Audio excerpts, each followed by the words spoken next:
everybody. Welcome back to Not Your Average Glow Up. This is a safe place where we come and we talk all things mental health and mental, emotional, and spiritual growth. Today is St. Patrick's Day. Let's talk about it and a few other difficult topics. A lot of people celebrate St. Patrick's Day, but they have zero idea of what St. Patrick's Day actually is. A lot of people see it as, and if you Google it, it'll come up that St. Patrick brought Christianity to Ireland.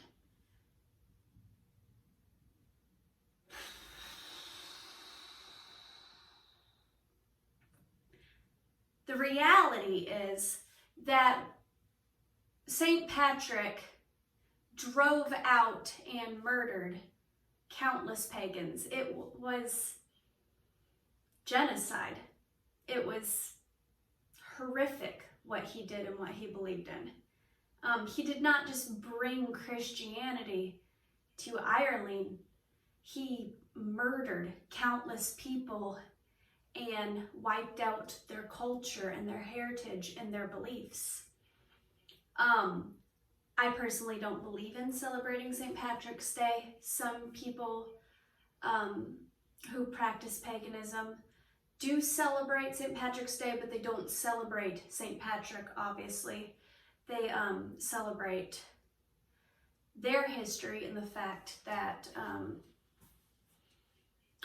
Irish native pagans, the ones that survived, and to honor the ones that have passed away, and the survival of their culture and their heritage. That being said, someone who has Irish origins and someone who practices what a lot of people would call modern day witchcraft, I have quite a few pagan beliefs. I don't want to make this a religious channel, nor do I ever tend to want to lean towards converting people to my belief system. That's why I've pretty much, kept my religious standpoint off of this channel for the most part. I grew up Christian. My mom was a children's pastor. Still go to a Christian church. Occasionally I will go to church with them. The reason I have gone more of a spiritual path and less of a religious one is because of things like St. Patrick's Day.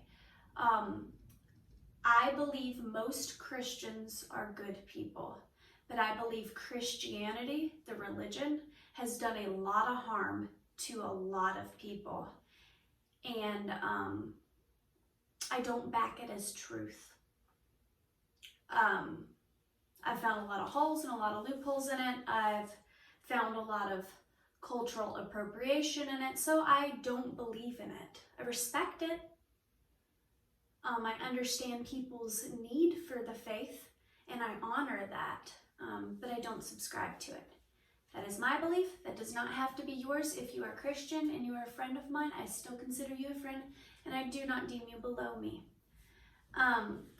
That being said, there's been a few things that have happened recently that I want to talk about, and they're all very difficult cultures.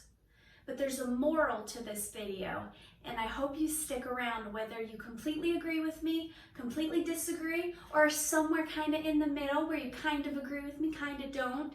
I want you to stick around because there is a definite lesson to this video. But I want to talk about ableism.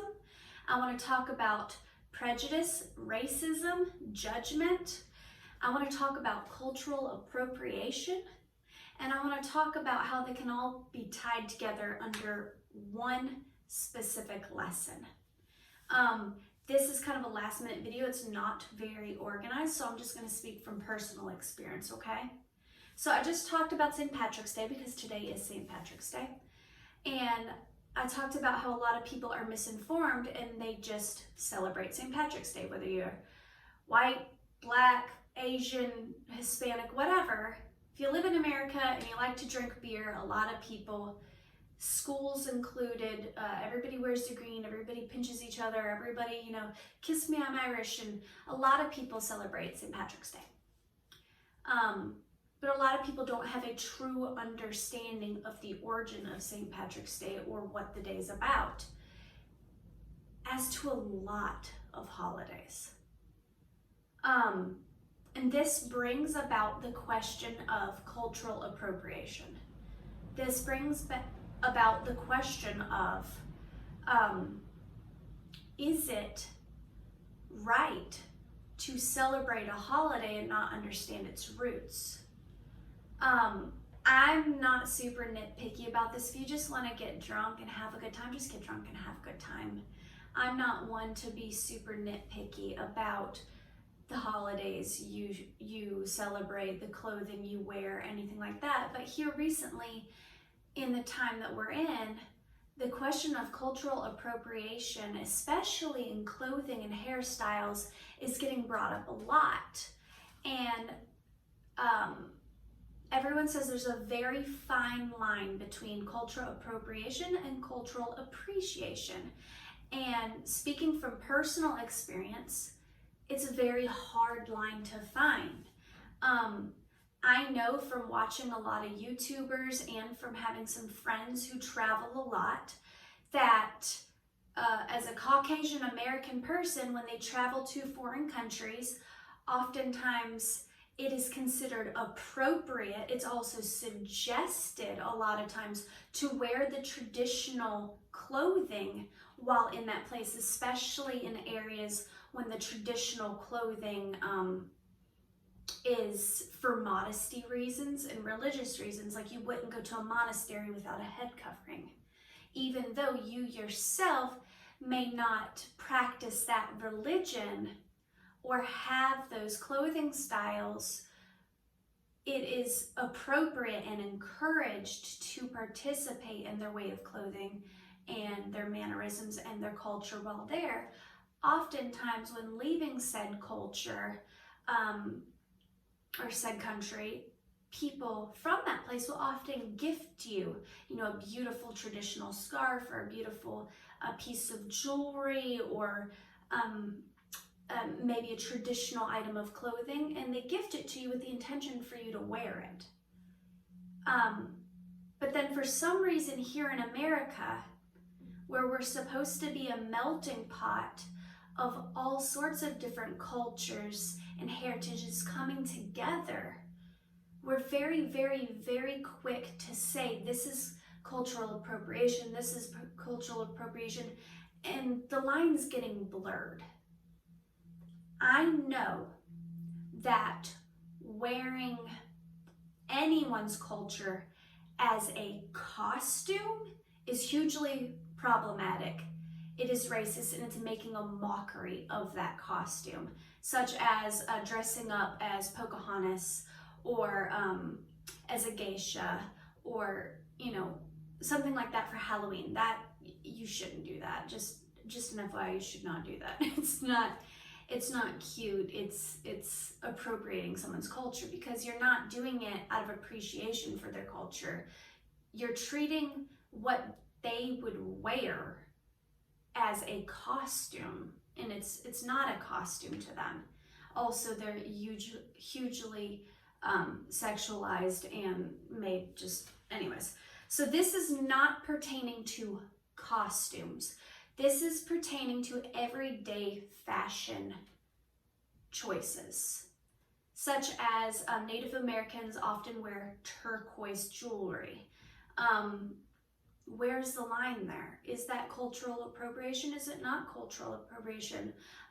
Native Americans often wear their hair in long braids. Is that cultural appropriation? Is it not cultural appropriation? Certain patterns and stuff. The lines are getting so blurred now. I've seen a post today where it's now not politically correct for white women. The article specifically said for white women to wear hoop earrings. Why? Where did hoop earrings come from? I actually Googled it myself, because Google is a magical thing. And it actually came out of Asia. But why? And it's become a humongous things with braiding of hair or dreadlocks.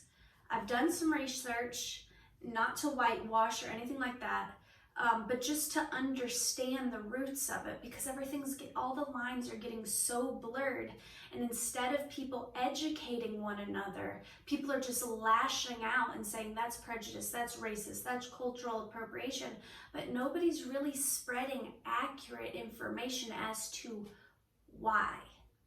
When doing the research on dreadlocks, I found that, obviously African heritage, but then there's also monks and a few other places around the same time where dreadlocks came. A lot of people, when they think of monks, they think of shaved heads.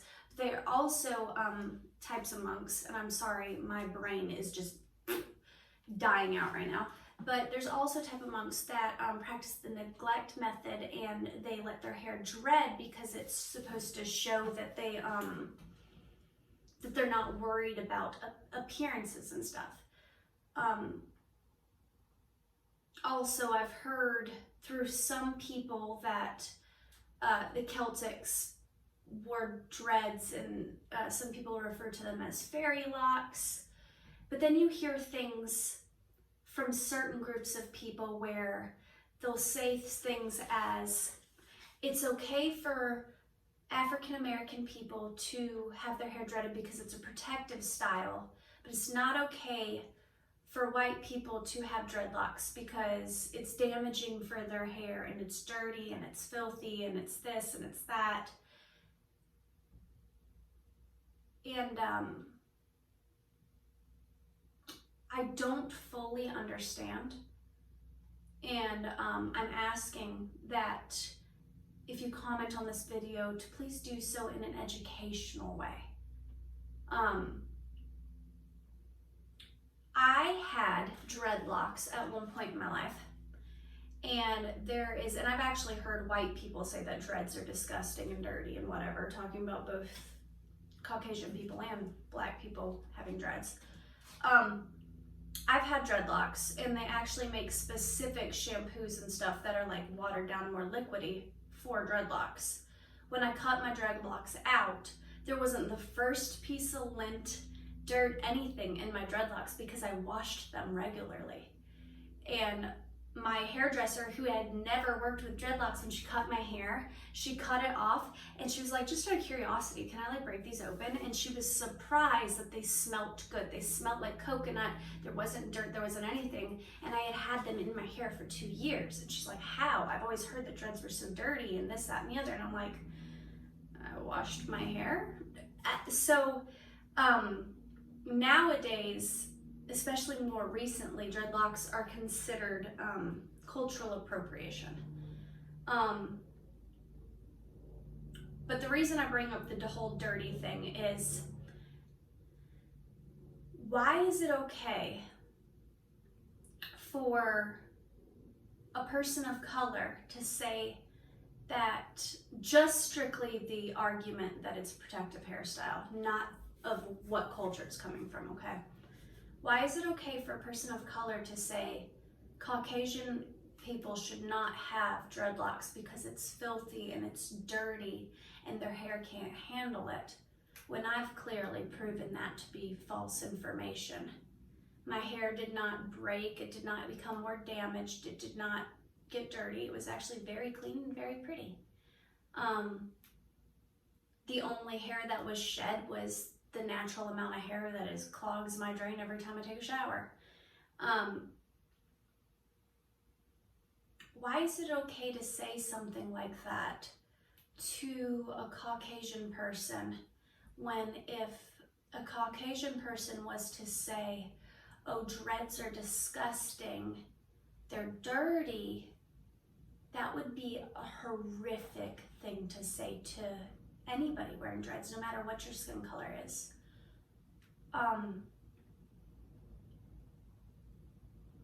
I believe prejudice and racism goes every way.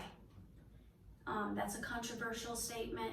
If you disagree with me, please educate me. But I believe that prejudice and racism can go both ways. I believe that there's always room for growth, and I believe that there is times where I myself have appropriated other cultures because of ignorance and a lack of knowledge. And that's why I ask that we be taught instead of belittled or accused of racism or whatever, because most of the time it isn't racism. Most of the time it isn't prejudice. Most of the time it isn't an active appropriation. Most of the time it's just ignorance. And that everyone says there's a fine line between the two, but nobody can define what that line is. Is it cultural appropriation for me to wear a turquoise ring? Is it a cultural appropriation for my daughter to have her little moccasin shoes that she wears in the summertime with her little dresses? Is it cultural appropriation for me to have braided hairstyles? Is it cultural appropriation for me to wear certain prints, such as Aztec print? Is it, and where is the line? Because if I go on a missions trip or I travel to, say, India, and they send me home with this beautiful traditional gown and it's a gift to me, am I supposed to just put it on my shelf and just have it as something that's displayed, or do I wear it proudly? And if I wear it proudly, who gets to say whether or not it's cultural appropriation? Somebody today spoke to me about their culture, which they're Native American, their culture, and I use the example of if you go to a wedding or something in a foreign country, sometimes it's encouraged to wear the traditional outfits. And somebody said, well, if you were to do that in Native American culture, it'd be very disrespectful. So I think there's a fine line, and I think that people need to educate rather than be ugly.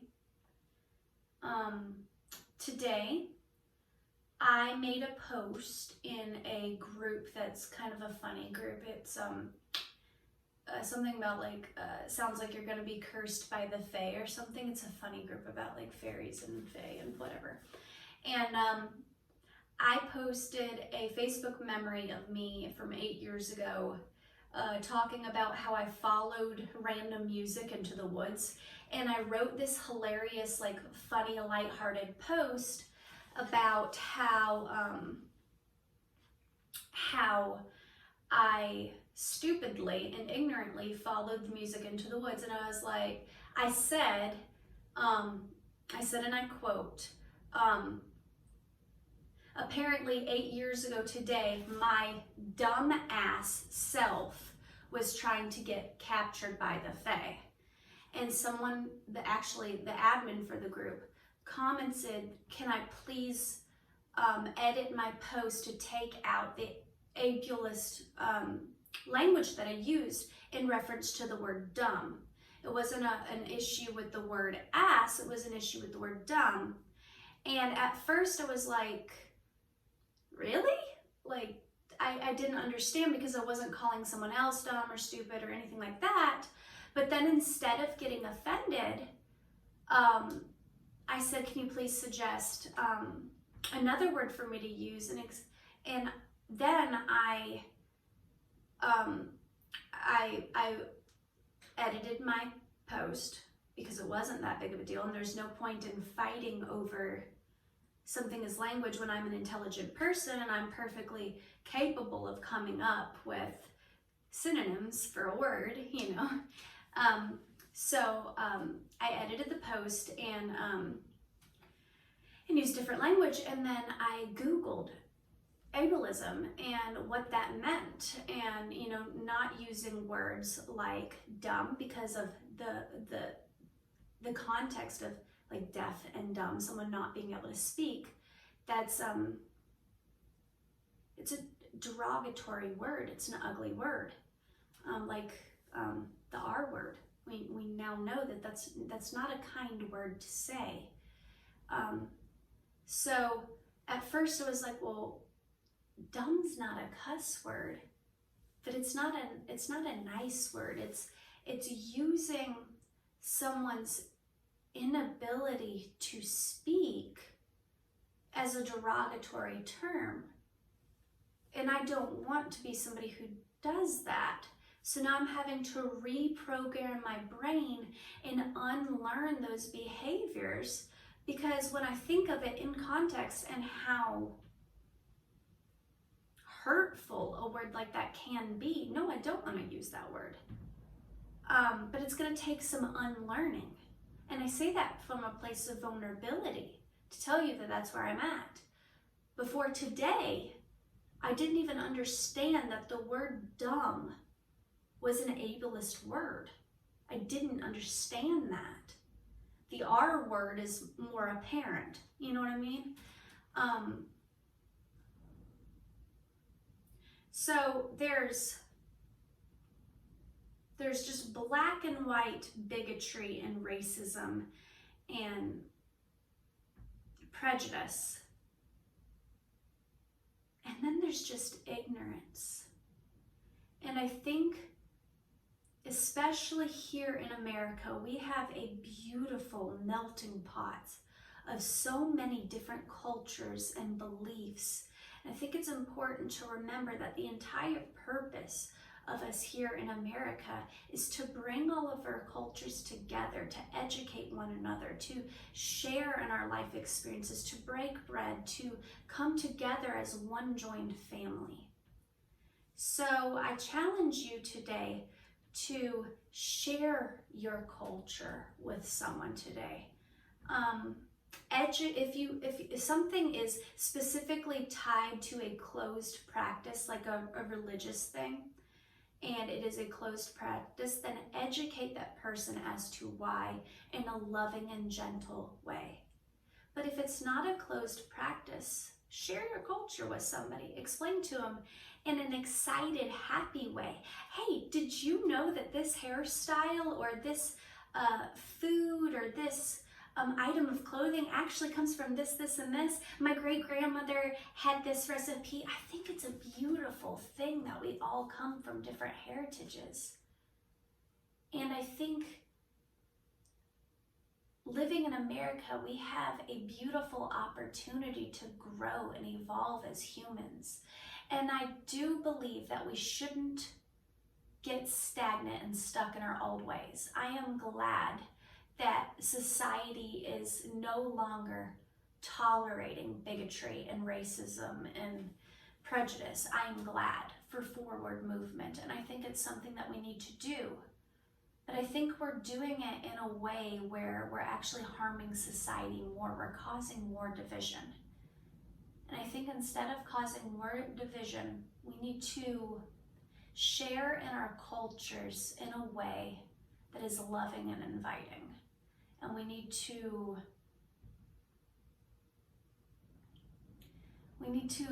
leave room for growth. We as people who might be ignorant and might not understand how our actions and words could be harmful need to realize that we don't know everything, and just because it's what has always been said or always been done doesn't make it the right thing. But then we as people who maybe that's where the culture originated from also need to understand that sometimes people aren't trying to appropriate or make light of or be prejudiced. Sometimes people are just, they don't know. I can't tell you how many middle schoolers and high schoolers don't even know what the freaking Holocaust is. They're not educated. And I think we're failing each other as a society that's supposed to bring growth and healing and bring people together. I think we're using our differences to bring us apart. And it makes me quite sad. So I want to say for the record that I have totally done some racist things. I've totally appropriated people's cultures. I've totally said some ableist words. I've totally acted out of ignorance more times than I can count. But I want to unlearn those behaviors. I also want to be able to have an open discussion and dialogue with you. I also want to be able to share and experience and be educated about your cultures. I think it's so beautiful to understand that there's a billion different ways of learning, of worshiping, of loving, of raising a family, of working. So I invite you today to share your culture with somebody, to sit down, make a meal together, ask questions, get to know each other out of childlike curiosity and wonder. And if somebody steps on toes and says something that is inappropriate or harmful, be patient and educate. And be warm and forgiving, because even as adults, we're all just fucking winging it. None of us know what we're doing. And I think it's a beautiful thing when people come together. So please forgive me for the times that I have said or done things that were inappropriate. I'm working on it. So thank you. Love you guys. Bye.